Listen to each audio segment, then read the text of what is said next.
Okay, hello everyone. Thank you for joining me. Welcome to episode 48 of This Week is Live. I'm your host, Raymond Flotat from MXDWN.com. Thanks for joining us. So glad to see you well. We've got a ton of ground to cover in another hellaciously crazy and somewhat intense week. Not really a surprise given the last couple of years.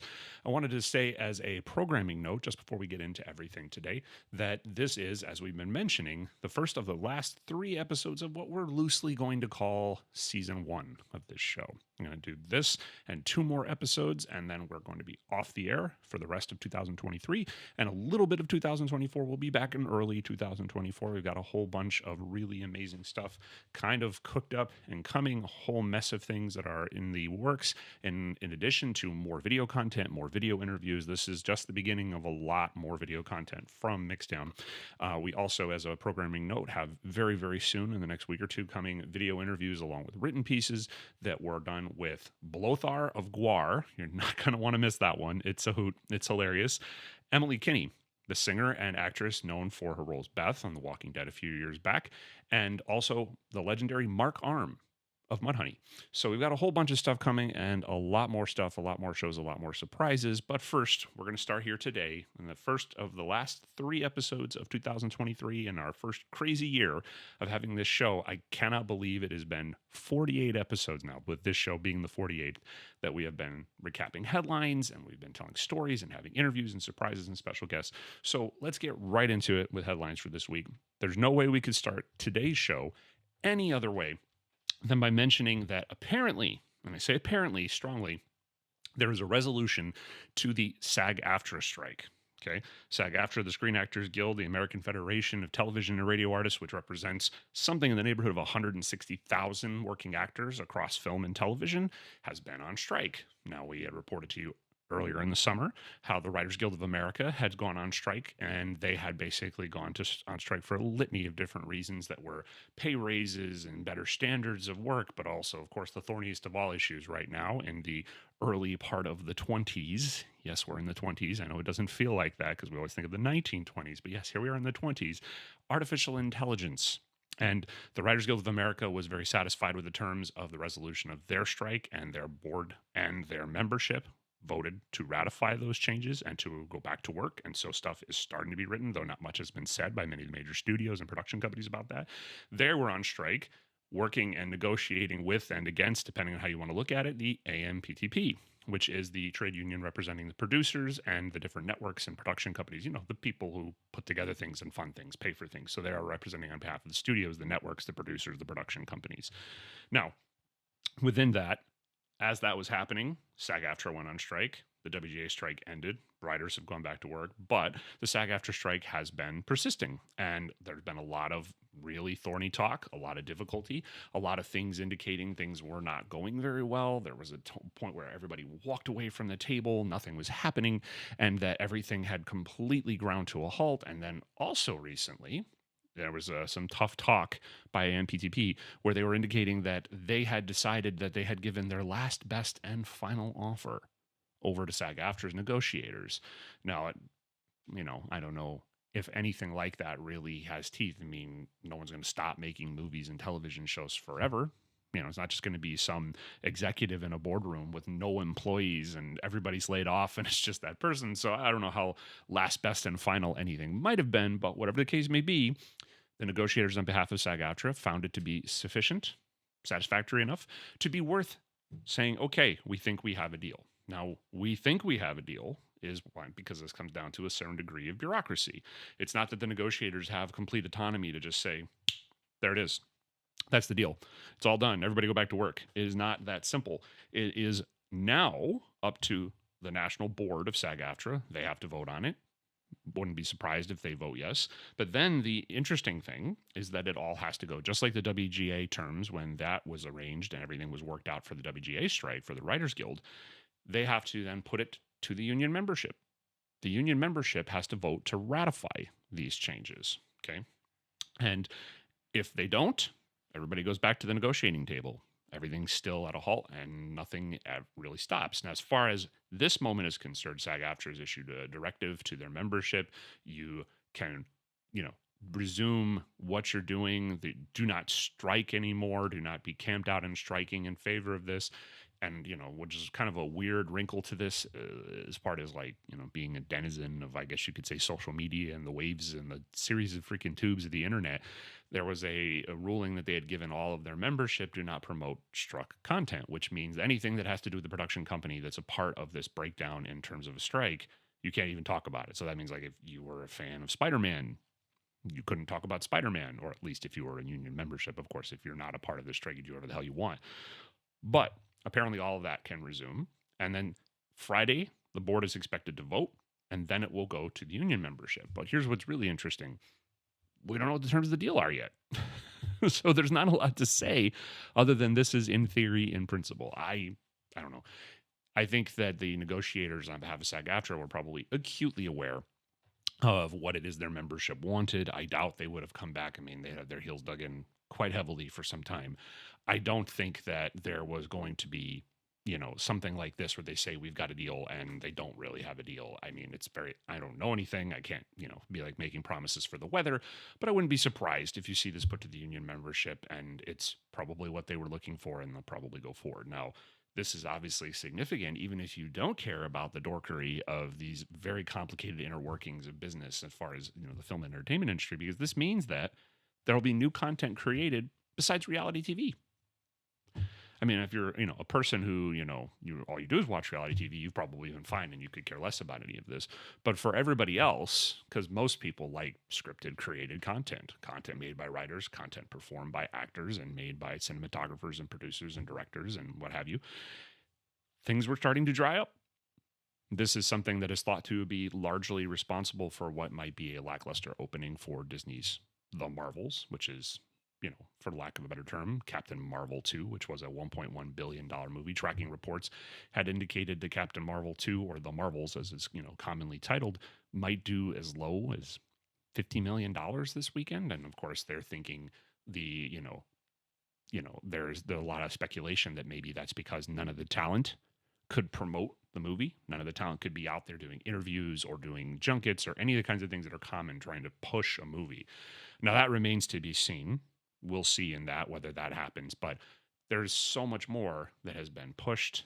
Major film schedules moved further and further back for these exact reasons, but also tons of shows that were just ground to a halt. The final season of Stranger Things, that cast rapidly stopping being teenagers and still having to pretend they're teenagers, right? All of them kind of starting to grow in their lives and their careers, and it being one of the most popular shows ever made. Also Wednesday, which is the breakout hit, show that Netflix had, and then going all the way around to the Taylor Sheridan verse, where you have the second season of 1923 and the maybe finale of Yellowstone. Well, who knows? Who knows what's going on there with Kevin Costner and everything. But this has been the case up and down the business, that there's anything that is something that people are interested in has been kind of ground to a halt. So this is going to be as long as nothing stops the ratification of this, the wheels will start turning again. However, keep in mind, television shows just don't happen in like 2 weeks. Everything's there and there's your show. I mean, sometimes some shows are kind of shooting throughout the year if they're a big network show and they're doing 22 episodes a year as like a typical episodic procedural or something. But most of the time, this stuff sits in production for a very long time. Takes months before post-production and prep and marketing and promotion and all that stuff is planned and prepared and fires out. So it's going to be a while even from now, but at least the wheels can start turning. At least people can go back to work. At least people can get paid. In theory, we'll bring you more if anything goes otherwise, but most likely it'll be like the next week of the kind of small afterthought is, yeah, it got ratified and now everything's rolling and here's this announced and here's that announced, which I expect to be, a free-for-all for the next 4 months of things being announced while everyone's been holding their breath. And then the fun game to play will be, who rushes to be the first thing out to try to capture the entire audience? Because right now there's not a lot happening. There's not a lot out there to grab people's attention. And of course, this is usually the time when people want to be indoors watching things. It's starting to get cold in America. So we'll see. Before I move on to our next story, I mentioned The Marvels, and I think this is about as good a time as any to bring up that I went to a press screening of The Marvels earlier this week, and our coverage is up. We'll make sure to link that coverage in the description of this video when we post it. It was good. I will be the first to admit I didn't think it was going to be a good movie. I thought it looked bad and it looked packaged bad, and the rumors are totally true of it being incredibly short. I thought this is going to be a bit of a bomb and it's going to be irritating because I thought the first Captain Marvel movie was really good. And there's also questions of like, why did they torpedo that as a brand, as a franchise name? I don't know. Captain Marvel 2 is kind of a lame name, just like sequels always have been. But it felt weird to not really have the name Captain Marvel out front and center. It is an incredibly popular character, but the movie is funny. If you're a fan of the Marvel Cinematic Universe, if you like superhero content, it's really funny. It's really entertaining. Iman Vellani is wonderful in the story. Brie Larson does a really good job in her part. The villain's not incredible. It's not a Thanos level villain, to be sure, but as a whole, it's a really entertaining movie. And there's a whole bunch of like really strange things that happen in the movie. And a lot has to do with, Goose, the Flurkin cat. If you've seen these movies, you know what the Flurkin means and why that's significant and funny. And there's a whole bunch of really zany, Total Recall-esque kind of sci-fi kind of stuff to it. Some small surprises, and then the post-credit scenes, which we're of course not going to mention here, some very big surprises and some things that have been kind of teased and promised for a very long time. So if you're a fan of the MCU, you should see it. It's worth it. And hey, if you were as a person who was like conflicted because you didn't want to be on the wrong side of a strike, well, strike's apparently over. You're safe to promote any branded big conglomerate content you want till the cows come home. You should do it. So moving on in our second story, and this is something that if you're in the arena of a video game fan, if you're somebody who likes video games, this is like, for everyone else outside the world of video games, you're gonna be like, huh? But to that end, the arena of video games, this is really, really big news, even if it's just cryptically something vague. It's really kind of, that this alone merits a story will tell you a lot. So there is a company that is widely prestigious and acclaimed for their power success in the video game industry, and they're called Rockstar Games. There's Rockstar North, there's Rockstar South. They make different games, and one of the games they're very famous for is the incredible and widely acclaimed Red Dead Redemption series. Red Dead Redemption 2 came out a couple years ago and was amazing and had an incredible soundtrack and an incredible score. Daniel Lanois was kind of the leader of the soundtrack and did an amazing series of songs in that very old-time turn of the century 1900 kind of fashion. Really, really wonderful game. But the more famous game, along with other titles like Bully and things like that Rockstar Games is known for, is Grand Theft Auto. Most likely, if you've even heard of the world of video games, you're at least loosely familiar with the franchise. And Grand Theft Auto is famous in the arena of video games because it was the first time that there was something that could really arguably be considered an open world. Now, the very first Grand Theft Auto game came out in 1997, and then there was a sequel in 1999. These were from some of the earlier PlayStation consoles. They were nothing near as elaborate or impressive as what we're talking about here in modern times. But then the thing that really, really caught the world's attention was when Grand Theft Auto 3 came out, and it was this giant, expansive city that you could roll around in, do things, and it was like a lawless heaven, right? And so as a gamer was concerned, to have this kind of sandbox that you could play in, you could follow the missions of the game and the story, or you could just roll around in a car listening to music and obey traffic signals, or, just kind of be that and not care about anything else. Or you could pick up hookers and then, as they got out of your car, run them over and take their money. It was a lightning rod of controversy in its time, but it was also a incredibly well-made game.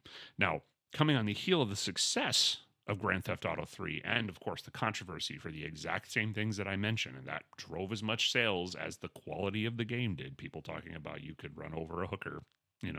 This was a thing that was just talked about all over the place back in 2001. So it's hard to believe that was 22 years ago.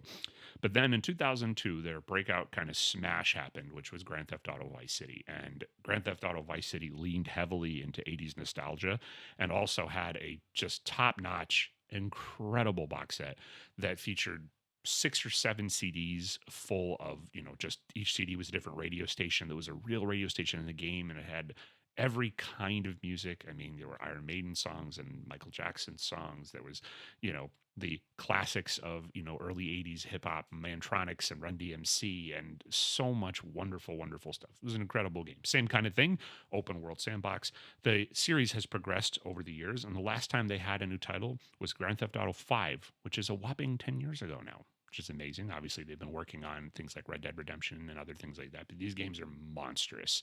They take an enormous amount of time to make. There's an enormous amount of voice acting and, motion capture technology, all kinds of crazy stuff goes into them. So, in the simplest of terms, Rockstar Games made an announcement this week, and it came from their president.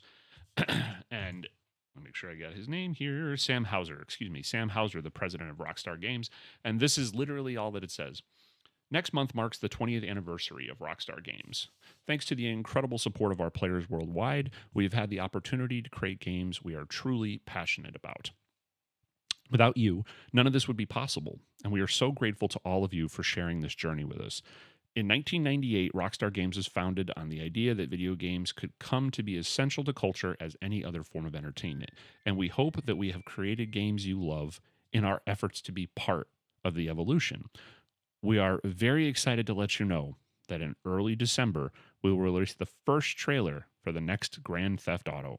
We look forward to many more years of sharing these experiences with all of you. And that's it. This has been teased, talked about, anticipated, rumored about for years now. Now, whether this is going to be Grand Theft Auto 6, most likely, that would be the odds on money, or if there's going to be some other kind of sub-branded extension like Grand Theft Auto Vice City or Grand Theft Auto San Andreas, we'll see. But the world of video games is going to be elated with whatever happens. And believe me, all eyes are going to be on this. And this is going to be the kind of thing, rare video game story that bubbles up way into the mainstream. Now, moving on, since we're talking about the logjam being removed in the world of film and television, some of you are going to be very happy to hear that Euphoria, the massive breakout kind of teen drama coming from HBO that starred and was kind of the launch pad for careers such as Zendaya and Sydney Sweeney, who's kind of everywhere right now. Get used to seeing Sydney Sweeney everywhere you go for the next few years, or at least everywhere where you see any kind of video entertainment. Well, it is going to be back. And they have finally announced season 3, and it's going to be coming out in 2025. The last episode aired, for those curious, in February of 2022, just about a year and a half ago. So HBO CEO Casey Bloys at a presentation in New York and basically had announced this show is going to return in 2025. There isn't a set release date right now, but it's happening. It's going to take place. So the show, as many of you probably know, stars Zendaya, Sydney Sweeney, Maud Apatow, Alexa Demie, Jacob Elordi, Barbie Ferreira, Eric Dane, Storm Reed, and Nika King. Now, there's not for lack of some kind of shakeups happening within the show. First of which being that one of the stars, Angus Cloud, passed away just a couple months ago, and his character apparently won't be revisited as far as the story is concerned. And then also, Barbie Ferreira had announced last year that she would step away from the show, saying she didn't want to be thought of or known as the fat friend. So we'll bring you more information as that comes, and that ultimately that becomes available to us. Something I wanted to talk about as a follow-up, I brought this news in one of our previous episodes a couple weeks back, and I think it's massively insidious in its own ways, and I don't know that a lot of people are very much paying attention to this. But this news comes to us from Music Business Worldwide. And it's kind of one of the many outlets that are out there that not a lot of people know that aren't like serious music industry dorks, that covers specifically music business information, the contracts, the arrangements, the players, who's in charge of things. And this has to do with an announcement that Spotify had made, Spotify easily being the odds-on king of what is streaming as far as music discovery engines are concerned. Certainly there's lots of other services, Tidal and Pandora and Apple, and all that. But, everyone basically uses Spotify. Everyone kind of gave up, just the way that everybody did in the 90s when there was OS X versus Microsoft Windows. Everyone just kind of gave up and was like, well, I guess I'm using Windows. That's Spotify. It's not necessarily the best streaming platform, but everybody uses it. So Spotify had indicated that they were concerned that some of their artists weren't really getting paid the right amount of money, which is strange. And they said that their solution for this was that they were going to, on one level, eradicate troll content, things that weren't really music, people who were exploiting the service, but then also they were going to institute a minimum royalty for payment.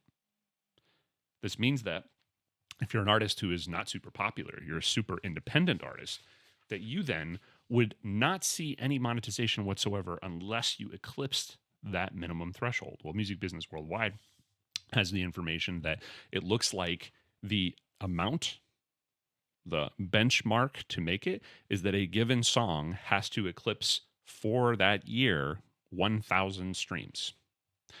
If you do not have 1,000 streams, they are going to stop paying you whatsoever. You don't get paid for something less than 1,000 streams. It isn't clear as of this reporting, which of course comes from sources from Music Business Worldwide, whether this means that, like, say there's a song from your album that does 25,000 streams, but all the other songs in your album do 950. Do you not get anything on those other songs? Don't know. We're going to find out, I'm sure, and this is something we're going to be watching closely. But what's really fascinating is that in addition to that, they're saying that they think that the players, this percentage seems very small to me, but they say that the players that do less than 1,000 streams per song amount to 0.5% of the repertoire that is available on Spotify. But then to that extent, and this is of course all according to sources from Music Business Worldwide, that they believe that chopping it off at that benchmark, that's going to mean something in the neighborhood of $40 million less a year Spotify is going to be paying. Now, of course, if it's crap content, if this is something that somebody who's just a troll farm, in some third world country is just doing as a weird mechanism of creating AI content and throwing things out there and trying to turn that into a business, yeah, get rid of it. That's not real humans. That's crap. That's fine. Totally makes sense. And of course, there's a somewhat dubious thing because what if you're, Merzbow, right? And Merzbow is a noise artist. And what if your songs don't really have an establishing melody, but there are a lot of people out there that like something like Merzbow? What if you're that and they're going to demonetize that? Merzbow is not known for doing like conventional verse, chorus, verse songs. And usually they're like whole album noise baths. And is that less significant or less real than a conventional, I don't know, The Weeknd song or, Katy Perry song or Taylor Swift song? Well, what's really fascinating to me in this is for those bands and artists that are trying to make some headway and have gotten not far yet, or maybe they're just buried under the giant algorithm, or maybe they can't afford press coverage, maybe they haven't caught the attention of a record label. I mean, for those that do, there's all uphill battles all the way up. There's nothing easy about being in music. I often tell people you have a better chance of being like a famous quarterback in the NFL than you do becoming a superstar in music. It's 1 in a trillion. It's just everybody wants it. Nobody can do it. If it were easy, everybody would do it, because why would you do other work if you could just be a singer and be a guitar player or whatever and have people cheer for you? Who wouldn't want to do that? But the simple truth is it's incredibly hard. So if that 0.5% is to be believed, and I don't know, it just doesn't feel right to me. I have a feeling there's probably quite a lot more that are artists that do less than that on a regular basis, that are insular niche kind of tastes, or maybe just up and coming smaller bands. It means you're shit out of luck. But this is an entirely different from the way a lot of different platforms run, to be fair. YouTube has a minimum threshold before they activate monetization on the videos that are in their platform. Instagram for a while did that for their Reels content. So it's not entirely unusual that some of these platforms would say, you give us content for free and we give you the vehicle, the platform. We will give you the platform to do this. But until you are shit hot famous, no, we're not going to share in the profits. We're going to monetize you. We're going to monetize you greatly, but we're not going to share in that. Now, curiously to me, though, is what we don't know, which we may never know. This may not be anything Spotify and Daniel Ek, their CEO, ever talk about, which is this 40 million they are pulling back, which means that money is created by those 0.5%, however many thousands upon thousands of artists that is going to be redistributed upwards. But where? Who does this go to? Is it blended evenly, a rebate across all of the artists that are the 99.5%? Is it certain artists that really deserve it and are trying to make headway? Or does this go all the way up to the Adeles of the world? The Taylor Swifts of the world? I mean, Lord knows they don't need any more freaking money. So this is a weird kind of upwards redistribution of money. And there's usually a big argument in America about bigger taxes, and do taxes mean that you're doing wealth redistribution? You're taking away the freedom of success and power and growth from wealthy individuals and putting it to lesser individuals that maybe haven't worked for it or don't deserve it. That's the argument that people who are against taxes tend to make. I'm not making that argument, just kind of saying what I've heard and seen and also written and explained. But in this case, instead of it being a downwards redistribution of wealth, this seems like an upwards redistribution of wealth. So who gets this 40 million? Does Spotify just sit on it and say yum? Or does it go all the way to the top of the pile, so those players that are saying you're not paying us as much as we want, now they can give The Weeknd a higher royalty? I'd love to know. Don't know if we ever will know. We're going to keep an eye on this story as it evolves because it's fascinating. And then lastly, and this will be a decent segue into our editorial comment for the week, the Rock and Roll Hall of Fame had its yearly induction ceremony. This year's nominees and inductees into the Rock and Roll Hall of Fame, which is in Cleveland, Ohio, if you're not familiar, were Kate Bush, Sheryl Crow, Missy Elliott, George Michael, Willie Nelson, Rage Against the Machine, and the Spinners. All very, very deserving people to be in a thing, if there is such a thing, such as the Rock and Roll Hall of Fame. So cool. A lot of good stuff that's there. Now, usually, in most years, if the performers are alive, if they're able, they tend to show up. Now, for a long, long time, of course, the Rock and Roll Hall of Fame was kind of an old guard thing. A lot of people that in the 60s and the 70s didn't get the recognition they deserved, that were still around, getting the recognition they deserved, and that old guard very happy to be celebrated that way. Now we start getting into kind of my generation, stuff that was happening in the 80s and the 90s, which is admittedly 30, 40 years old now. If you're talking about George Michael, that was 40 freaking years ago. But not all these artists necessarily care, which is a fascinating thing. There was a big hoo-ha that kind of happened some years ago when Guns N' Roses was inducted, which is, of course, a very deserving inductee, And at the time, the Not in This Lifetime reunion tour had not started. It was before Slash and Duff and Axl had gotten back together and ironed out their differences and started being the original formulation of Guns N' Roses again. And apparently Axl Rose only wanted his current incarnation of the band, the players that he had in the band, which was, I believe, Tommy Stinson, and like this was the Robin Fink and Buckethead era, but I think Buckethead was gone by that point. Whoever the players were at that point, he wanted that version of Guns N' Roses to play the Rock Hall, and they were like, no, that's not who we're inducting. We're inducting the late 80s version of Guns N' Roses, where there were Steven Adler and Izzy Stradlin, and Axl said no, and that didn't happen. And then I guess weirdly Slash and Miles Kennedy ended up playing.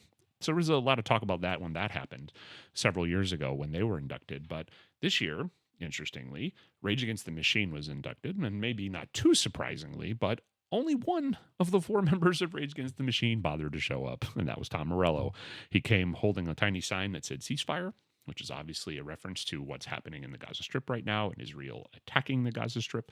And a lot of people thinking that innocent civilians are being murdered for no good reason and that this should stop, and whatever horrendous kind of thing that happened in Israel, that what's now happening by the IDF and Benjamin Netanyahu's regime is unjustified. So he came the tiniest of protests like that. He accepted, their induction into the Rock and Roll Hall of Fame. But Brad Wilk, Tim Comerford, and Zach De La Rocca nowhere to be found.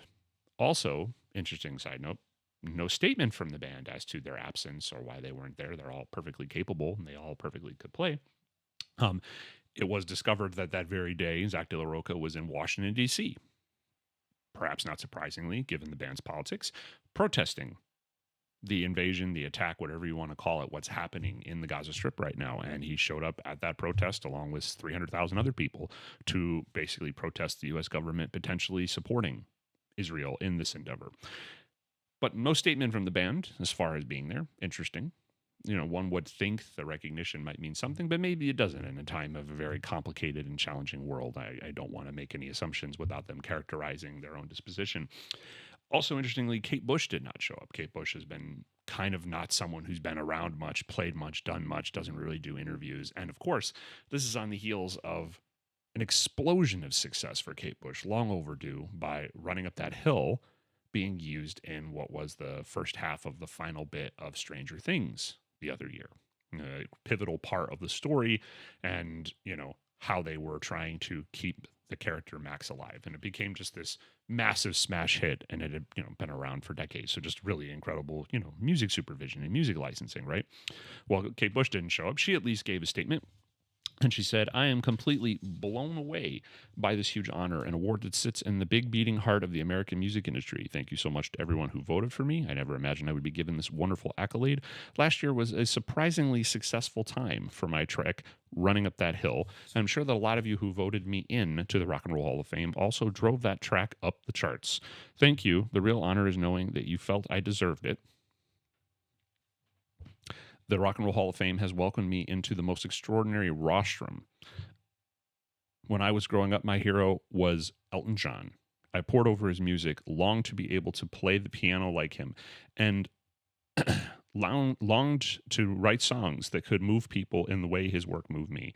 That little girl in Southeast London could never have dreamed she'd be sharing the event tonight with Bernie Taupin, an incredible lyricist who inspired me to keep writing songs. Congratulations to everyone who's being inducted tonight. Music is at the core of who I am. And like all musicians, being on the journey of trying to create something musically interesting is rife with feelings of doubt and insecurity. I'm only 5'3", but today I feel a little bit taller. So at least there's that. And as far as the statement is concerned, and she made some kind of notion that was coming, but didn't say why she didn't come. Didn't say why she wasn't attending, why she wasn't there.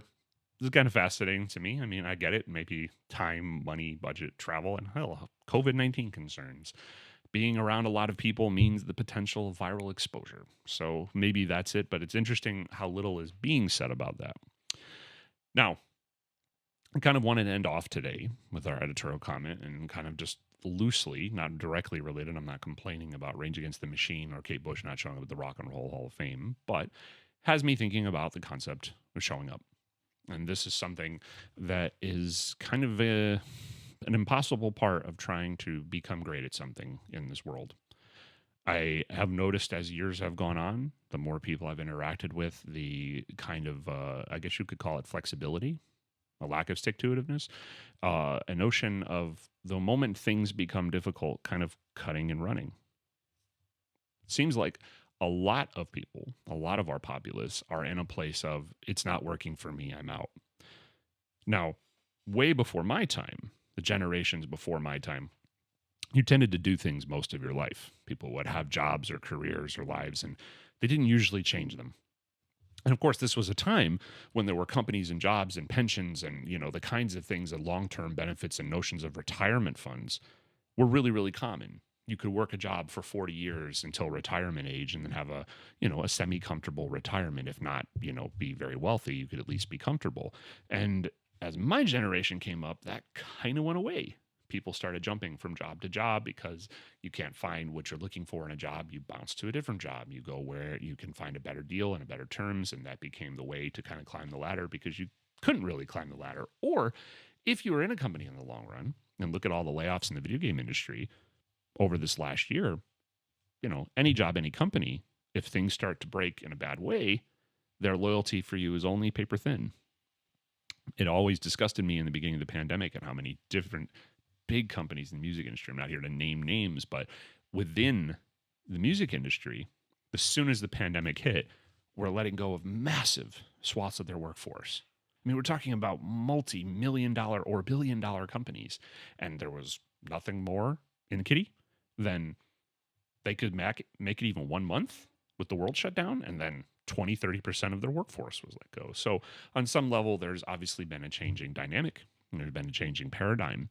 And, I think also, too, the preponderance and the availability of content information. Back in the day, 20, 30 years ago, you wanted information. You had to either have the newspapers or magazines that had it, or you had to go to the library. You had to have the books that had the information. There wasn't the internet when I was young in terms of being able to have and assemble that information. Lord knows if there was a song you liked to hear, if you didn't own the album, and not everybody did own tons of albums like what became common in the late 90s, early 2000s, you waited for it to come on the radio. You hoped they would play it. And if you liked weird music, maybe they wouldn't. Maybe they wouldn't play it. Maybe you'd be waiting till 1 o'clock in the morning once a week, and then they wouldn't play the song, and you'd be totally shit out of luck. That was very, very common in those days. And it was a similar thing on MTV. It was a similar thing as it pertained to movies. You either had to own it or you had to find it, and there was certain kind of pride to that in terms of hunting and digging for something that was really great. There's an incredible album by a band called Argyle Park, which, if those of you who are at all interested in industrial music, their album Misguided is one of my favorite records ever made. And we're not going to go into all that right now, but suffice it to say, there was a point in the 90s where three of my friends and I drove 2 hours across the state to find one record store that potentially had it. They had one copy of the album, and my friends were goodly enough to let me be the one to buy it for, I think, $27, because it was like a weird import or something. I don't even remember. It was rare. Even at that point, the record label had gone out of business. Now, in this era, everything is available everywhere. There's nothing you can think of you can't find with a handful of keystrokes. Name it. You can find it. The information is there. And even some newspapers and magazines that weren't even really on the internet in those days have backfilled their content to put stuff from the early 2000s now on the internet that's searchable and findable, probably as a part of like an SEO expert's long tail notion of content and availability for the potential of search engine traffic. So everything is there now, which means nothing is special. Everything is easy to obtain. Everything is easy to get. And perhaps in an environment where you don't really have to fight for anything, maybe that means that the notion of fighting for things doesn't really make as much sense. The simple truth is, anything that you're out there doing, anything that you're trying to be good about, the thing that makes you good at it is showing up. The thing that makes you good at it is by trying and doing it and failing and trying and doing it and failing and trying and doing it and failing. That's what gives you the potential to be something and to be better at something and to grow and to be great. Now, I'm not a big fan of influencer culture, for example. Nothing wrong with it. I have no issue with it personally. It's fine. People can do whatever they want. It's all good. But it's not something that I really spend much time thinking about. It's not really for me. Living within somebody else's ecosystem isn't really interesting to me. There's so many things I am interested in. There's so many things I do want to do or already do. I don't really have a lot of time to get lost in someone else's mythos. But one thing I will give people in influencer culture, and this is something that is, a discipline, is that they show up every day. They have to constantly come up with reasons to get you to care. They have to constantly keep coming up with ideas. They have to constantly keep thinking of interesting things to say or to do. There's a discipline in it. A big part of what makes it special is that discipline, that focus, that concentration. They have to keep doing it all the time. And then the only way they can become successful at it is by showing an audience you're constantly going to be doing that. So in that respect, they become an entertainer. They become their own varietal of entertainer. Now, I've been doing what we do here at Mixdown and many other things for 20 years now. Long, long time. Worked with a lot of people in a lot of different capacities, edited and led people in a lot of different capacities. And as time has gone on, one of the things that's always been alarming to me, and perhaps more so in the recent years following the pandemic, is the amount that people just cut and run. The moment something gets difficult, they split. The moment that people find, I'm not talking about Mixdown, I'm just talking about the world, everything in the planet, there's some concept of, this isn't working, I'm out of here. And maybe that comes from that preponderance of options, that it's not working for me, I'm not going to sit through it. That kind of youthful determination to feel good about things, whereas in older generations, there was what you had and you made do. So in some respects, maybe it's good because that means a less of a tolerance for things that suck. That might be good. But then in another respect, it's also something that is character building. And that's why I wanted to talk about it for at least a moment here today in our third to the last show for season 1 of This Week is Live. Because sometimes the only thing that can help someone become great at something is sticking with it even when it's painful, even when it's difficult, even when it's too hard. Sometimes that's the only way. Sometimes you have to just burn to shine, and you have to be able to hold the line even when it's not difficult. Now, even when it's not easy, I'm not here advocating for someone to be miserable in something and to do something and be a part of something, forever and to a point where they just hate themselves for doing it. There's got to be some equilibrium in this world because we all have to live. We all have to make a living. We all have to be happy, spend time with the ones we love. That's all fair. But it does seem that notion of trying to have that degree of comfort, dedication, and, growth is just paper thin. Once again, it might be coming entirely from the experience of the pandemic, and everybody's just tired of everything. These last 4 years have been immensely challenging. We've talked about that a lot on this show. Maybe people are just fed up over it, past the point of having to struggle. Maybe they just don't want to struggle with anything. But on some level, something that's important, of course, pick your shots well, right? Like, don't just do anything for any reason on any purpose. Make it sure it's something that you really care about. Make sure it's something you're really passionate about. But the only way that you can ever really get great at something is when you find that thing. You just really have to dig your hands in deep into the dirt and stay there. Keep searching and keep trying. You're never going to make clay. You're never going to take clay and, mold it into a pot if you don't really, really immerse yourself in it. You're never really going to have the chance to find out what that excellence is. And it is a thing you deprive yourself of. Once again, don't do it if it's not something that you really like. Don't be a part of something if you don't really like it. You have to be engaged in those things that are worth your time. But on some level, this notion of cutting and running, it's a disservice to each individual person. Because that process, even if maybe you don't do that your entire life, means you've accumulated a skill. You've become better at something. You have found a foothold in something, and then that becomes leverage. That becomes power. That becomes growth. You become more because that you've taken the time to commit yourself to it. Nothing could be more important. And that's one of the great things about being alive, is being able to do more than what simple programming would have us be. That craftsmanship, that artisanship, that, finding those details and those things and being able to use our creativity, our minds, our brains, our hands, that muscle memory to make something special. That's where the art really comes in. That being able to do things just beyond the basic, to be able to problem solve when challenging things occur, right? To have that ability that a problem occurs, you can just take care of it yourself. You can think through a way to do it. You have the tools within your brain. You're not beholden to somebody else to bail you out. The ability to know how to use those things and do something special with them.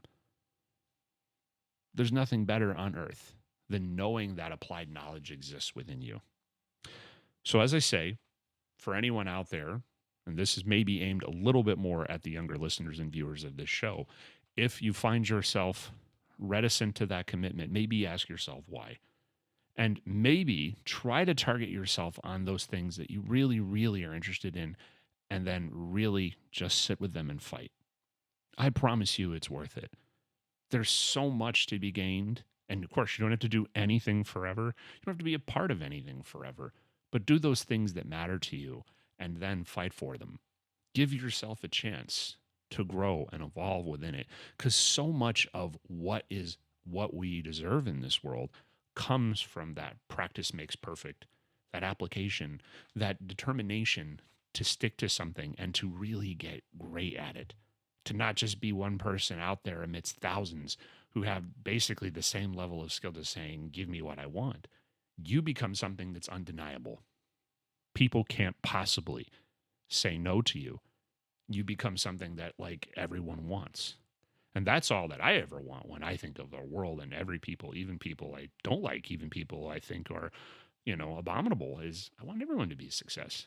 I want everyone to be able to go out there and to get everything they deserve and to become great and successful and powerful. That's what everyone deserves. But so much of that comes right from within here, where your heart is and how much you stand and fight when it really comes down to it, and really try to work on that purity of perfection, that trying to get great at something within it. That's all for episode 48 of This Week is Live. I want to thank you again for joining us. Any of the places that you do, we always add these shows live Thursdays, roughly around 5:30, 6:30 p.m. Pacific time, and then we package them, we post them on YouTube. So if you're watching us live or if you're watching us on YouTube, I want to thank you for joining us. Anywhere else that you might engage with our content as well, whether that be YouTube Shorts or in Instagram, whether that's in Facebook and Twitter or TikTok, any of the other platforms where we post this content, we thank you. Thank you for engaging us. This being the third to last, we only have 2 more shows to go for what we call loosely what is season 1 of This Week is Live. Like I say, I don't know if this is really exactly a season show, but we're going to take a break after 2 more episodes of the show. So we want to thank you very much for joining us. If you don't already, please follow us on Twitch, subscribe to us on YouTube, like us everywhere that you can find content. We are mixed down on every social media platform except for YouTube, where we are MXTWN video. So look for MXTWN wherever you are. Please follow and subscribe to our content. We're going to have a lot more for you. I hinted at a lot of it earlier in the broadcast, but there's a lot more coming. This is only the beginning when it comes to our video initiatives. So thank you again for joining us. We'll be back here next week at roughly the same time. Lots more headlines, lots more stories, and more surprises. Thanks for joining us. So glad to see you well.